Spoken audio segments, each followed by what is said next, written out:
नमस्कार, मैं अनिल शर्मा। आप लोगों का बहुत बहुत धन्यवाद सत्यहिंदी.com से जुड़ने के लिए। आज हम जिस विषय पे बात करने वाले हैं वो आप जानते हैं, राजस्थान में 7 सीटों पे उपचुनाव हैं।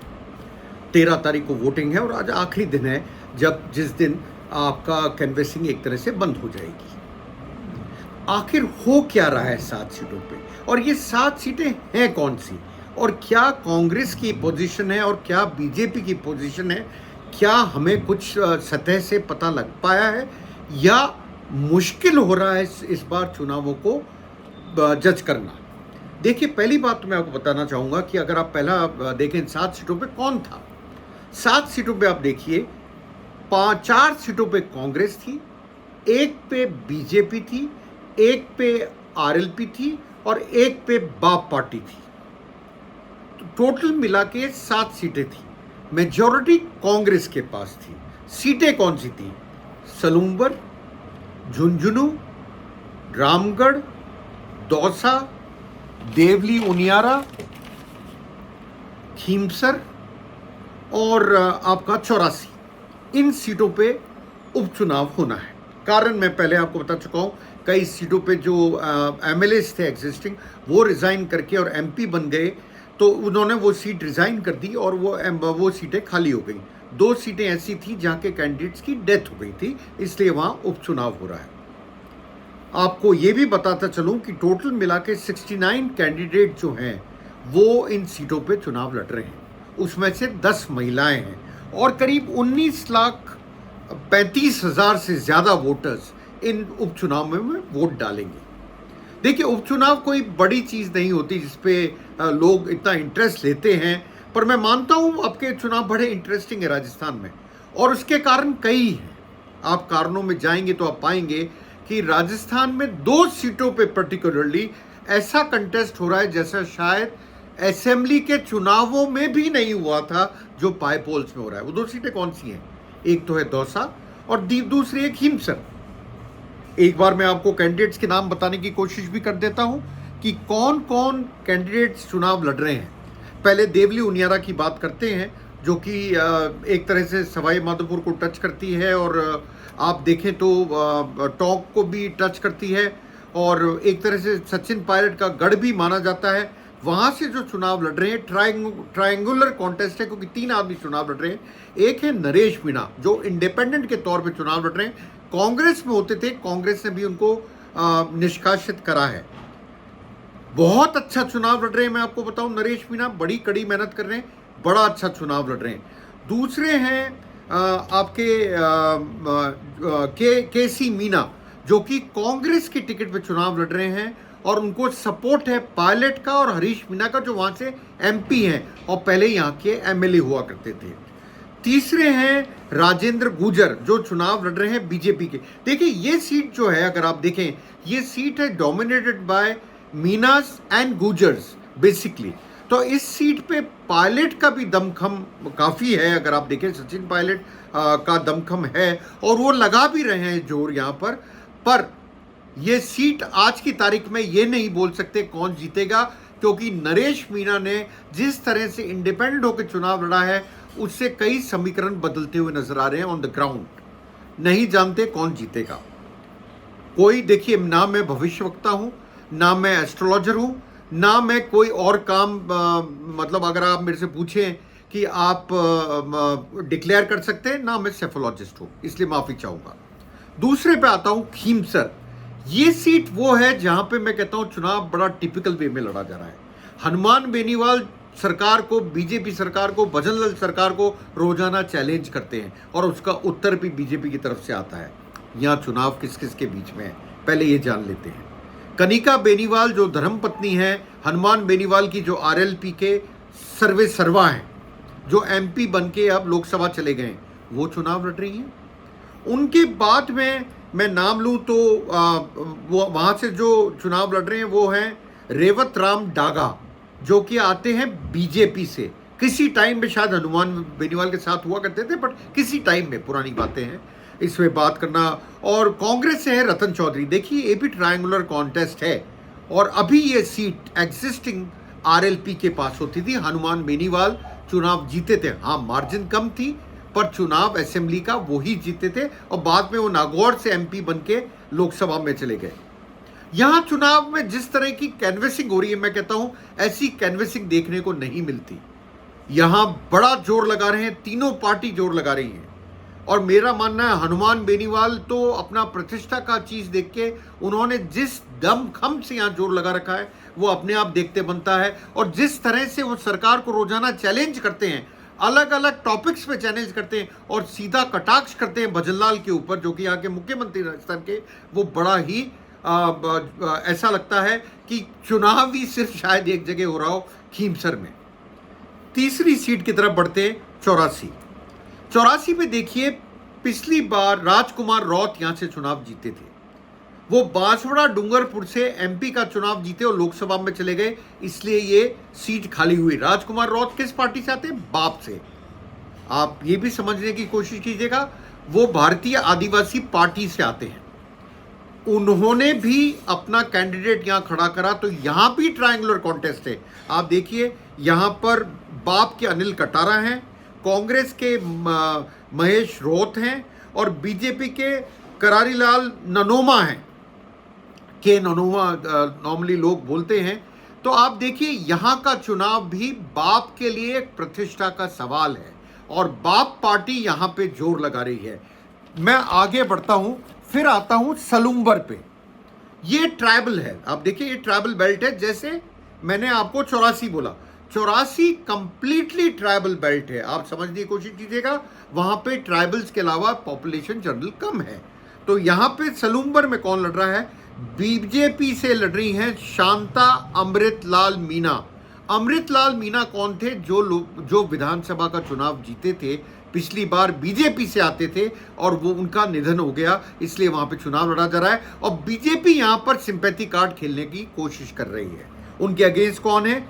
उनके अगेंस्ट हैं जितेश कटारा, बाप से, बाप पार्टी से जितेश कटारा। मेरे को लगता है शायद पहली बार वो कोशिश कर रहे हैं बाप सलूम्बर से। और कांग्रेस से है रेशमा मीणा।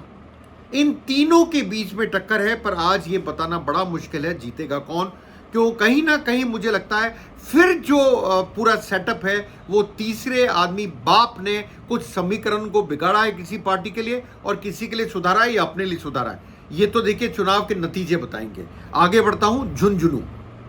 झुंझुनू भी एक इंटरेस्टिंग सीट है जहां पे आप जानते हैं शीशराम ओला और उनकी जो उनके बेटे ब्रजेंद्र ओला कई सालों से जीतते आए, क्योंकि ब्रजेंद्र ओला वहां से पिछली बार विधानसभा का चुनाव जीते थे और वो अब एमपी बन गए झुंझुनू से, तो ये सीट खाली हुई और यहां पे चुनाव हो रहा है। तो कांग्रेस ने यहां से टिकट दिया है उनके बेटे को जिनका नाम है अमित ओला, और टिकट दिया है बीजेपी ने राजेंद्र भांबू को।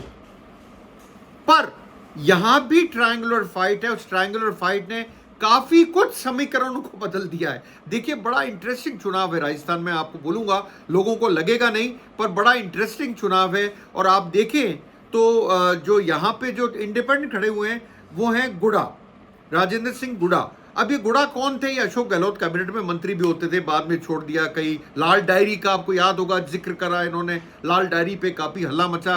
बीच पे इन्होंने जिक्र मानेसर एपिसोड का भी करा। मानेसर कौन सा एपिसोड? जिसमें आपके सचिन पायलट कुछ एमएलएस को लेके चले गए थे मानेसर की तरफ जब अशोक गहलोत सरकार होती थी, उसका भी जिक्र करते हैं। तो बड़ा इंटरेस्टिंग बैटल यहां पे भी देखने को मिल रहा है। अब आता हूं रामगढ़, ये अलवर में पड़ता है और यहां पे कांग्रेस ने एक तरह से सिंपैथी कार्ड खेलने की कोशिश की है और टिकट दिया है उनके जो यहां से जुबैर खान, जो यहां के एमएलए थे, उनका कांग्रेस से आते थे, उनका निधन हो गया। टिकट दिया उनके बेटे आर्यन खान को कांग्रेस ने, और बीजेपी ने दिया है सुखवंत सिंह करके हैं कोई, उनको कैंडिडेट दिया गया है। और आज ये सुनने में आ रहा है कि यहां पर भी कांग्रेस और बीजेपी में कड़ी टक्कर है, काफी कड़ी टक्कर है। अब मैं आता हूं दौसा। देखिए दौसा अगेन, मैं बोलूंगा अगेन, बहुत इंटरेस्टिंग बैटल हो रहा है। यहां पे खड़े हैं जगदीश मीणा। अब ये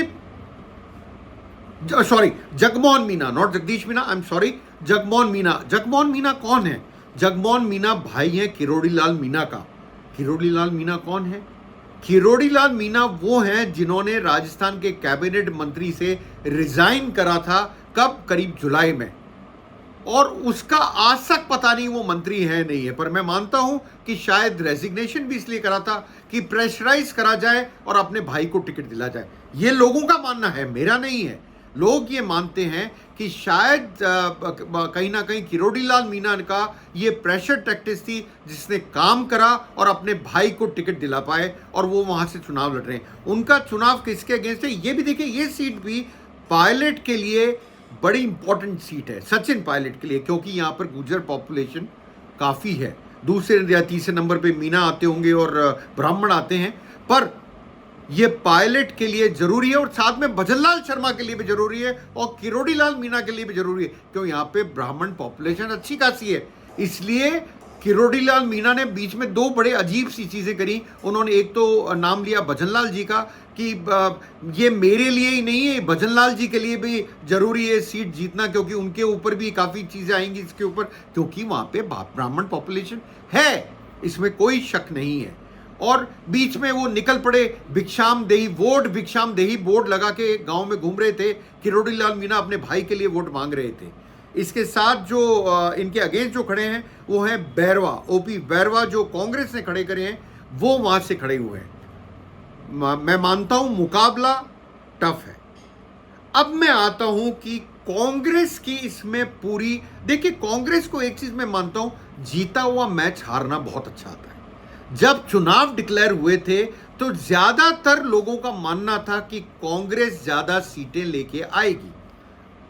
आज की तारीख में ऐसे बोलने वाले लोग बहुत कम हो गए। इसका मतलब क्या है? जनता कांग्रेस के साथ थी, पर नेता जो थे वो आपस में, एक तरह से मैं बोलूंगा, इतनी ज्यादा फैक्शनलिज्म है कि कई नेताओं को लगा कि अगर चुनाव जीत गए, ज्यादा सीटें आ गई, तो गोविंद सिंह डोटासरा जो अभी पीसीसी चीफ है उनका कद कहीं बढ़ नहीं जाए। इसलिए फैक्शनलिज्म में छुप के नीचे से काटना शुरू हो गया कांग्रेस के अंदर एक दूसरे को। इसका इंपैक्ट क्या होगा देखने को मिलेगा। सचिन पायलट ने आपको कंसंट्रेट करा मेन दो सीटों पे और एक सीट पे शायद वो एक बार गए। दो सीटें कौन सी? दौसा और देवली उनियारा। और एक सीट पे शायद वो एक बार गए, वो है रामगढ़ अलवर में। एक या दो बार गए होंगे, मेरा मानना है शायद गए हैं उनमें उधर। और गोविंद सिंह डोटासरा जो है वो सारी सीटों पे घूम के, उनका गमछा डांस बड़ा फेमस है। कई लोग कॉपी भी करने लगे हैं, आपने देखा हो, वो गमछा डांस, गमछे को ऐसे ऐसे करके घुमाते हैं, ऐसे भी करते हैं और राजस्थानी भाषा में भाषण देते हैं। उससे उनकी उसमें भीड़ भी काफ़ी आ रही है। अशोक गहलोत बड़े नेता थे, पर इन चुनावों में वो देखने को नहीं मिले, क्योंकि उनकी महाराष्ट्र में चुनावों में ड्यूटी लगा दी गई, एक तरह से ऑब्जर्वर की तरह से या सीनियर ऑब्जर्वर की तरह से जो भी लगाई गई, मतलब वो महाराष्ट्र में चले गए। तो सारा भार जो था वो दो आदमियों पे आया और सचिन पायलट ने अपने आप को कंसंट्रेट करा उन सीटों पे जहां पर गुर्जर बाहुल्य सीटें थी ज्यादा। आप देखें तो वहां पे उन्होंने अपने आप को कंसंट्रेट करा और एसपीसी चीफ मानना पड़ेगा गोविंद सिंह डोटासरा को हर जगह जाना पड़ा और हर जगह जा रहे हैं और हर जगह उन्होंने जाके कोशिश करी। पर जो अंदर का फैक्शनलिज्म है कांग्रेस का, वो इतना बुरा है, मैं आप लोगों को बता नहीं सकता। राजस्थान में कि एक नेता ये देखता है दूसरा नेता बड़ा नहीं हो जाए, उसको काटने में लगा रहता है। तो कांग्रेस को जीता हुआ मैच बड़ा अच्छी तरह से हारना आता है। ये हमने हरियाणा में भी देखा, ये हम राजस्थान में भी देख रहे हैं।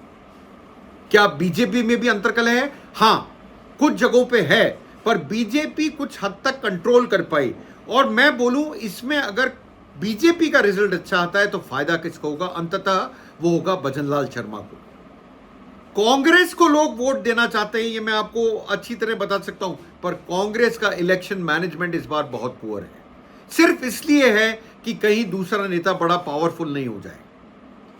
कैसे चलेगी पार्टी? क्या आप कांग्रेस को जिताना चाहते हो या आप किसी नेता को काटना चाहते हो? पहले यह तय कर ले कांग्रेस आपस में। हां, मैं मानता हूं कि कांग्रेस अगर दमखम से लड़ी, पर मुझे अभी भी लगता है कि कांग्रेस शायद लास्ट का फिगर 4 नंबर का फिगर शायद नहीं पहुंच पाए। अगर पहुंच पाएगी तो मुझे बहुत अजीब सा लगेगा, पर मैं रिजल्ट डिक्लेयर नहीं कर सकता। मैं बिल्कुल आपको साफ क्लियर कर दूं कि मैं सेफोलॉजिस्ट नहीं हूं, मैं रिजल्ट कोई डिक्लेयर नहीं कर सकता। पर मैं ये बता सकता हूं कि आज की हालत क्या है। कांग्रेस में फैक्शनलिज्म बहुत जोरों का है और अंदर अंदर काटने की व्यथा बहुत चल रही है।